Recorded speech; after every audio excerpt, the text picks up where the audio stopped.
Hi ಗೆಳೆಯರೇ, ನಾನು ರಮೇಶ್.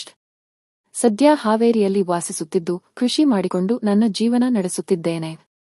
ಆದರೆ ಕೆಲವು ವರ್ಷಗಳ ಹಿಂದೆ ಮೊದಲ ಬಾರಿ ಬೆಂಗಳೂರಿಗೆ ಹೋದಾಗ ನಡೆದ ಘಟನೆ ನೆನಪಾಗಿದೆ. ನಮ್ಮ ತಂದೆ ತೀರಿ ಹೋದ ಕಾರಣ ನಾನು ಮನೆಯ ಜವಾಬ್ದಾರಿಯನ್ನು ಹೊತ್ತಿದ್ದೆ. ಆರ್ಥಿಕ ಸ್ಥಿತಿಯಂತೂ ಹೇಳುವಂತಿಲ್ಲ. ಒಂದು ದಿನ ಓಣಿಯ ದೂರದ ಸಂಬಂಧಿ ಕೆಲಸ ಕೊಡಿಸುವುದಾಗಿ ಹೇಳಿ ಬೆಂಗಳೂರಿಗೆ ಬರಲು ಕೇಳಿದರು. ಅವರು ತಮ್ಮ ಯಜಮಾನರಿಗೆ ಹೇಳಿ ಸಹಾಯ ಮಾಡುವುದಾಗಿ ಹೇಳಿದರು. ನಾನು ಮನೆಗೆ ಈ ವಿಷಯ ಹೇಳಿದಾಗ ಸಮ್ಮತಿಸಿದರು. ಏಕೆಂದರೆ ಅವರು ಪರಿಚಯಸ್ಥರು, ನಮ್ಮ ಊರಿನವರೂ ಆಗಿದ್ದರು. ಅವರ ಕುಟುಂಬ ನಮ್ಮ ಊರಿನಲ್ಲೇ ಇತ್ತು. ಅವರು ಮಾತ್ರ ತಮ್ಮ ಯಜಮಾನರೊಂದಿಗೆ ಬೆಂಗಳೂರಿನಲ್ಲಿ ಬಾಡಿಗೆ ಮನೆಯಲ್ಲಿ ಇರುತ್ತಿದ್ದರು. ಇವರು ಅಂದವಾಗಿ ಇದ್ದರು. ಚಂದಿರನಂತೆ ಮುಖ ಹೊಳಪಿನಿಂದ ಕಂಗೊಳಿಸುತ್ತಿದ್ದರು. ಕಲ್ಯಾಣವಾಗಿ 2 ವರ್ಷಗಳಾಗಿತ್ತು. ಅವರ ಯಜಮಾನರು ಸೇಲ್ಸ್ ಕಂಪನಿಯಲ್ಲಿ ಕೆಲಸ ಮಾಡುತ್ತಿದ್ದರು. ಹೆಚ್ಚಿನ ಸಮಯ ಮನೆಯ ಹೊರಗೆ ಇರುತ್ತಿದ್ದರು. ಮನೆ ಚಿಕ್ಕದಾಗಿದ್ದು ನಾನೇ ಅಲ್ಲೇ ಉಳಿಯಲು ಅವಕಾಶವಾಯಿತು. ನಾನು ಹಳ್ಳಿಯಲ್ಲಿ ಆರಾಮವಾಗಿ ತಿಂದುಕೊಂಡು ಬೆವರು ಉರಿಯುವ ಕೆಲಸ ಮಾಡುತ್ತಿದ್ದುದರಿಂದ ಸದೃಢವಾಗಿದ್ದೆ. ನಾನು ಮೊದಲ ಬಾರಿಗೆ ಅವರ ಮನೆಗೆ ಹೋದಾಗ ಅವರು ನನ್ನನ್ನು ಆತ್ಮೀಯವಾಗಿ ಬರಮಾಡಿಕೊಂಡರು. ಅವರ ಮನೆಯ ಊಟೋಪಚಾರ ಚೆನ್ನಾಗಿತ್ತು. ನಾನು ಸ್ವಲ್ಪ ಹೊತ್ತು ವಿಶ್ರಾಂತಿ ತೆಗೆದುಕೊಂಡೆ. 1 ವಾರದ ಬೆಂಗಳೂರು ಸುತ್ತಾಟದ ನಂತರ ನನಗೆ ಸೆಕ್ಯೂರಿಟಿ ಗಾರ್ಡ್ ಕೆಲಸ ಸಿಕ್ಕಿತು. ನಾನೂ ಕೂಡ ಸರಿ ಎಂದೆ. ನಾನು ಅರ್ಧಕ್ಕೆ ಬಿಟ್ಟ ಡಿಗ್ರಿಯ ಬಗ್ಗೆ ಯೋಚಿಸದೆ ಕೆಲಸ ಪ್ರಾರಂಭಿಸಿದೆ. ಮನೆಗೆ ಬಂದು ಈ ವಿಷಯ ತಿಳಿಸಿದಾಗ ಅವರು ಸಂತೋಷಪಟ್ಟರು. 2 ದಿನಗಳ ನಂತರ ನಾನು ಕೆಲಸಕ್ಕೆ ಹೋಗಲು ಪ್ರಾರಂಭಿಸಿದೆ. ಕೆಲವೊಮ್ಮೆ ರಾತ್ರಿ ಪಾಳಿ, ಕೆಲವೊಮ್ಮೆ ಹಗಲು ಪಾಳಿ ಇತ್ತು. ಹೀಗಾಗಿ ನಾನು ಮನೆಯಲ್ಲಿ ಇದ್ದಾಗ ಅವರ ಕಿರಾಣಿ ತರುವ ಅಡುಗೆ ಕೆಲಸ ಸಹಾಯ ಮಾಡುತ್ತಿದ್ದೆ. ನಾವು ಇಬ್ಬರೇ ಹೆಚ್ಚಾಗಿ ಮನೆಯಲ್ಲಿದ್ದೆವು. ಈ ಸಮಯದಲ್ಲಿ ಅವರು ನನ್ನನ್ನು ಹೊರಗಣ್ಣಿನಿಂದ ನೋಡುತ್ತಿದ್ದಂತಹ ಅನುಭವ ಆಗಿತ್ತು. ಕೆಲವೊಮ್ಮೆ ಮನೆ ಕೆಲಸ ಮಾಡುವಾಗ ಮೈ ತಾಗುತ್ತಿತ್ತು. ಆದರೆ ನಾನು ಇದರ ಬಗ್ಗೆ ತಲೆ ಕೆಡಿಸಿಕೊಳ್ಳಲಿಲ್ಲ. 1 ತಿಂಗಳ ನಂತರ ನಾನು ಬೇರೆ ರೂಮಿಗೆ ಹೋಗುತ್ತೇನೆ ಎಂದು ಹೇಳಿದಾಗ ಅವರ ಯಜಮಾನರು ಬೇಡ ಎಂದರು. ಇಲ್ಲಿಯೇ ಇರು, ಏಕೆಂದರೆ ಅವರು ಸಿಟಿಯಲ್ಲಿ ಒಬ್ಬರೇ ಇರುತ್ತಾರೆ ಎಂದರು. ನೀನು ಹೊರಗೆ ರೂಮ್ ಮಾಡಿಕೊಂಡರೆ ಊಟದ ತೊಂದರೆ ಇರುತ್ತದೆ ಎಂದರು.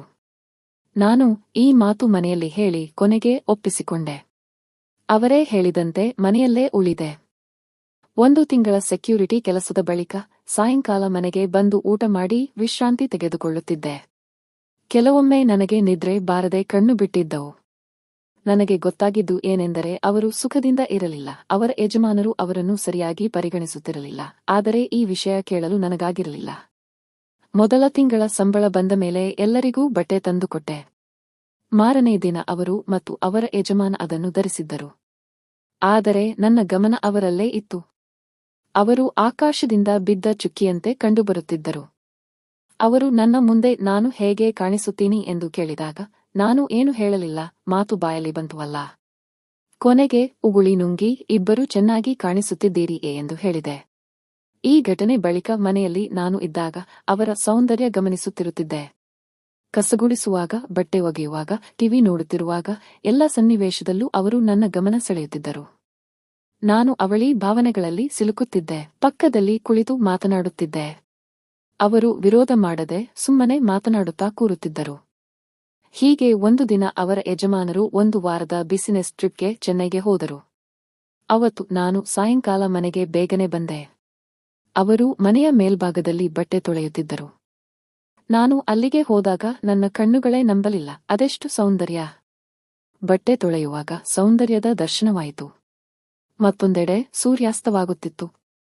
ನಾನು ಅವರ ಜೊತೆ ಮಾತನಾಡಲು ನಿಂತೆ. ಅವರು ಸಹ ಸುಮ್ಮನಾಗಿ ನಿಂತಿದ್ದರು. ನಾನು ನೋಡುತ್ತಿದ್ದೆ. ಅವರು ನೋಡಬೇಡ ಎಂದಂತಿಲ್ಲ. ಆ ಸೌಂದರ್ಯ ನೋಡಿ ನನ್ನ ಮನಸ್ಸು ಕುಣಿಯತೊಡಗಿತು. ಅವರು ಗಮನಿಸಿ ನಗುತ್ತಾ, ಹೋಗು, ಇಬ್ಬರಿಗೂ ಚಹಾ ಮಾಡುವೆ ಎಂದರು. ನಾನು ಸರಿ ಎಂದೆ. ಹಾಲಿಲ್ಲ ಎಂದು ಹೇಳಿದರು. ಅವರು ನಿಂತರೆ ಸಿಗುತ್ತಾ ಎಂದೆ. ಅವರು ನನ್ನ ಕಡೆಗೂ ಇಲ್ಲ, ಅಂಗಡಿಗೆ ಹೋಗಿ ತಂದುಕೋ ಎಂದರು. ನಾನು ಸರಿ ಅಂತ ಅಂಗಡಿಗೆ ಹೋಗಿದೆ.